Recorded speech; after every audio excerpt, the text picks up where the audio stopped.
There's a God who reigns above, the God of all creation, the God of power, the God of love, the God of our salvation.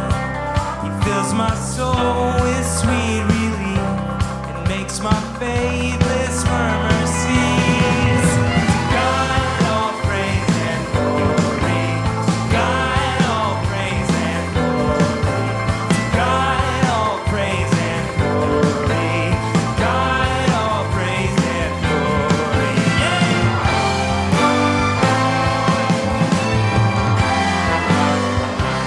So welcome back to our At the Table series. We're starting at the table, but we're also standing at the table in a sense, and we'll talk more about that Or in a walking moment. around the table. Walking around the table, standing on top of it, it's all around us. But the story that we're going to engage in, and the place is going to help us get there a little bit, is Jesus feeding the 5,000. And Jesus is not meeting at a table with all of those people. There's probably not a table big enough. Starts, I'd like to see that table if there's one. Right. But you know, the other thing about the feeding of 5,000, feeding of 4,000, but what is crazy about that, other than the resurrection narrative, the only narrative that's repeated in all four Gospels, Matthew, Mark, Luke, and John, is this wonderful story. You know, which says this thing is important. That's a profound take. Yes, and it's important on multiple layers. We could make it big, big, big, but we don't have the time. But the layers being, I think we get focused, Stefan, maybe I'm wrong, you're correct. I think we get focused on the miracle of the multiplication of food, which is pretty amazing, certainly. Yeah. But if you look at all the Gospels, you have to look at them, and they're all telling a different story and a different theological perspective, but they're all layering the same story. And the story is the kingdom has come. Not is coming, the kingdom has come in me. And he is telling us how we are to be, but he's also showing. Yes. And for me, when I hear that story, he's showing me, I think all of us, even the Gospels, that my kingdom come is happening now. We see this picture right before the feeding of the 5,000 of the rulers at the time having this big party. It's a party. Literal party. And the thing that they're celebrating is John the Baptist being killed. They have won some type of small victory in their sense, and they've turned it into this big thing. And his head coming in on a platter. And then the story that juxtaposes it, Jesus presented, is Jesus at his own type of party with thousands of people, 5,000, probably more than 5,000, we might understand. You only counted men. That's right. Yeah. Mm-hmm. And so, and this is where I think we might get a little bit lost in the story. Yeah. Because it's a big picture, and it's a big party. There's a lot of people. There's a grandiose nature to it and to that miracle, and we might lose a little bit of the simplicity of what's really happening, the accessibility that's in there for all people. Those 5,000 are representing all people. All people. Yeah, it wasn't just, you can't even think that it would just be Jewish people. That's right. And then, you know, I had never thought about earlier, we were talking, and you said, you know, they said, send them all to supper. Well, where in the devil, where they're going to go? There wasn't anywhere around that was going to feed 5,000 people. Yeah. No restaurants had enough bread. Yeah. Even we understand Capernaum at the time would not have been a big enough place to have that many restaurants. They'd all have to go home, however far that was. That's right. You know, so it's almost like they're caught in their own little web of, are you crazy? We can't do this. You know, and Jesus says, you feed them. So the mix of it is, and I'm excited about where we are because it helps us illuminate how we might participate in this story. And because we said we're at a table now starting, but we're also standing on a table. And there's a beautiful place where all of us have access to this pouring out of blessings in which we can share then amongst so many people, being a part of feeding the 5,000's real life in our real world. And that's where we are today, a special place. We're at Dinner Bell Farms today. Dinner Bell Farms is owned and operated by Stephanie and John Campbell. They moved, well, we're going to ask them some questions about their story and where they came from and how they got here. And so we'd love to take some time with them. Yeah, let's do it. Well, can you tell us a little bit about this? Well, first of all, John does not like this hat. I happen to dig it. You're all over that hat. I love it. Yeah. I'll pay you after. That's right. We have a family farm, 40-acre family farm, and I've wanted to do gardening. And what I really want to do is I want to be everybody's crazy uncle who brings them vegetables every week. And so we have a CSA format, and that 25 people are part of our family. And so my customers are my friends or my family. They're all the same thing. We bring them wholesome vegetables that don't have any pesticides or any herbicides on them.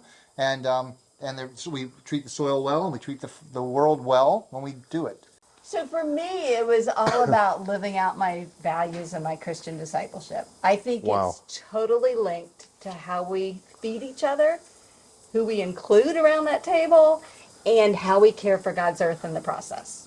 And all that's interrelated and can't be separated, really. So I wanted to, we're in our last third of our lives, to live that out and witness to that and share that and tell that to people and invite them to come see and learn about all of that.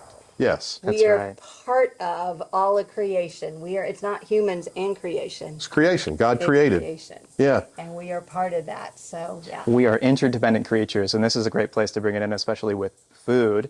And most everybody can recognize at the end of the day when they haven't eaten a meal and how hungry they are and whatever out of the fridge or out of the grocery store they'll pick up to eat.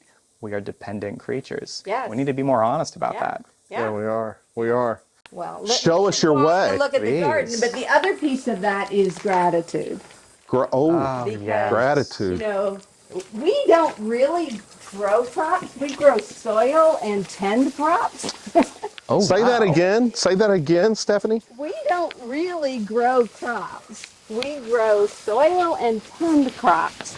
God provides. But I have to have gratitude. And when we eat, even if it's junk food that we drive through or whatever's in the refrigerator, that sense of gratitude for what God and the earth has provided needs to be there.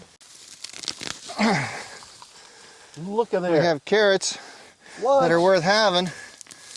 And that carrot, you can eat it out of the ground. Here you go. Well, you pull off some of those roots because they've been in the ground. And they don't make great cloths. I don't understand. How about that? That carrot's not the best carrot I've ever had, but it's okay. Mine will be better. You'll be better. I didn't have to fix it myself. You know, food's always better. I can smell it right now, though. I can too. That's why you said that. I'm like, oh, yes. I think it's phenomenal. It's just fine, yeah. Yeah. And the freshness makes everything. So where are we going now? Well, I thought we'd go over here and get a watermelon out of the field.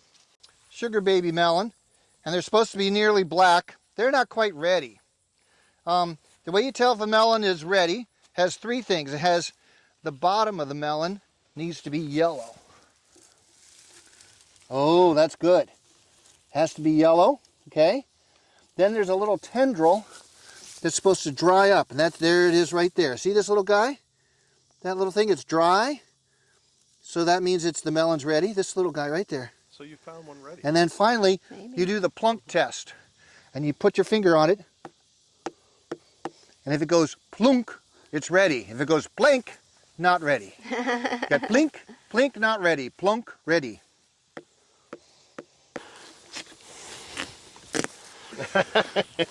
I love all those connections because Oh, look at that. look at that. That looks yummy.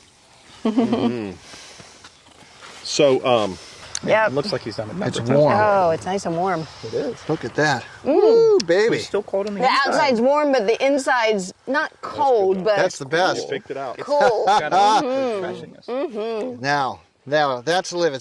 I wonder, over the past 7 years or so that you've been working on this, how has this extended to other places that you didn't expect it to extend to? Relationships that you've built.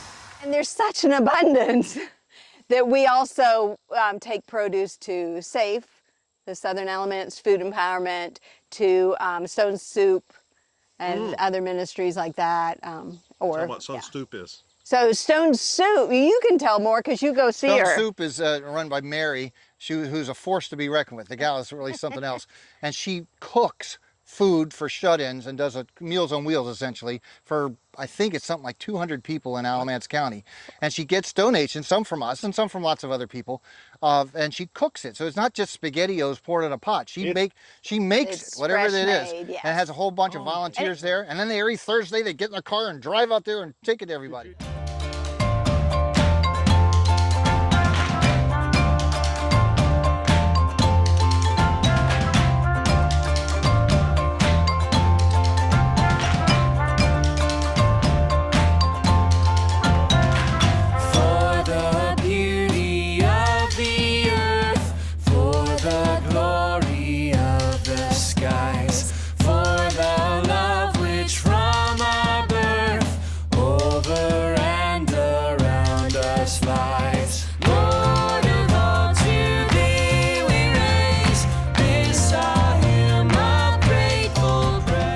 So those two, Stefan, are amazing. John and Stephanie. And they have taken a leap of faith and opened up a table That's right. for thousands of people. You know, some folks have been wondering, particularly our Front Street friends, who's filming all this? Well, I've told many of them. It's an elder in the United Methodist Church, a dear friend who I've known for almost 30 years, and it's Jay Helms. So Jay, we asked Jay to come and, I mean, he's filming. He's also theologically trained. We said, get from behind the camera and come over here and join us. So Jay, this is Jay Helms. You'll see him around the church. We don't want any of you at Front Street to be freaked out when you see this tall guy and wandering around the church. I was curious about the carrots. Yeah, Taste we're them, curious they're about great. They're good. They're good. They're a little Yeah. dirt on them, but they're good. So anyway, so we're this feeding of the 5,000 and these two doing all that they do. How does it hit you? Oh, it's profound. This has been a fun experiment at the table in general. And the table, I wonder if that might look like your pulpit. There's an opportunity of that for you there. I would say it's better than a pulpit. Tell me more. I think being around the table is so intimate, and it shows you love and care. It breaks down every barrier, Yeah. and you're caring and loving, and I think that's what Jesus invites us into. The connection that I'm drawing is something we were kicking around earlier, was that to this, like, the way they experience this farm. Someone experiences the farm, the world becomes like a table. Yes. The actual earth becomes Yes. like a table. It has the food in it and on it. Yeah. And that is, it seems to me, what God was trying to do and God created, right? Yes. Like, he created a place where he could come be with us, and it would be fruitful, and it would be a place where we could have the best of life experience together.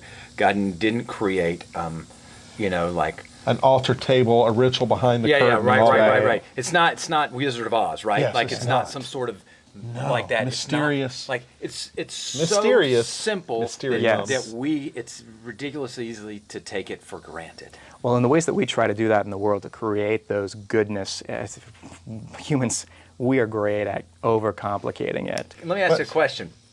To kind of finish this off, what captivated you about the concept of at the table? When you're thinking about going to a new place, people that you're going to love and that will love you, and you're going to share Christ with them and they're going to share Christ with you, why at the table as the first thing off the bat? Yeah, well, to me, I think for me, the reason it was important is because I wanted our new Front Street family, to understand we're family at the table. Whose idea was the table, Ray? Well, I think it was Jesus' idea. That's it. That's what we're saying. That's the whole Jesus point. had that right. idea, and dog, it works. We Yeah. take our It favorite works. place and we think somehow that's not where God is. God is in some other spot. No, it's He's holy. in our favorite spot, and Yes. it turns out it was his favorite It was spot. his It was favorite his spot. idea It all was him along. time. We just get to join in. We get to That's join it. in it. So here's maybe kind of a closer for this is an invitation, if you will, while we are ending a series talking about at the table. There is so much more that we could learn from each other and Yeah. from Jesus at the table. And so for us to participate in that work and to go to the table and to invite others and to go to different tables that don't look like tables, having meals that you wouldn't have expected to have, and then to be open to learn and experience and taste literally what's right in front of you of all And the goodness invite. that already is. Thank you for watching. Some of you asked, we're going to continue this. Yeah, we're going to continue it. This is the end of At the Table. But we're going to be talking about a long story in Exodus and a guy named Joseph, coat of many colors. I don't know what we're going to call it yet, but you'll like it. I think so. Yeah, absolutely. Thanks for joining us at the table. See you next week. Want a house with a crowded table and a place by the fire for everyone. Let us take on the world while we are and able, and bring this back together when the day is done. If we wanna go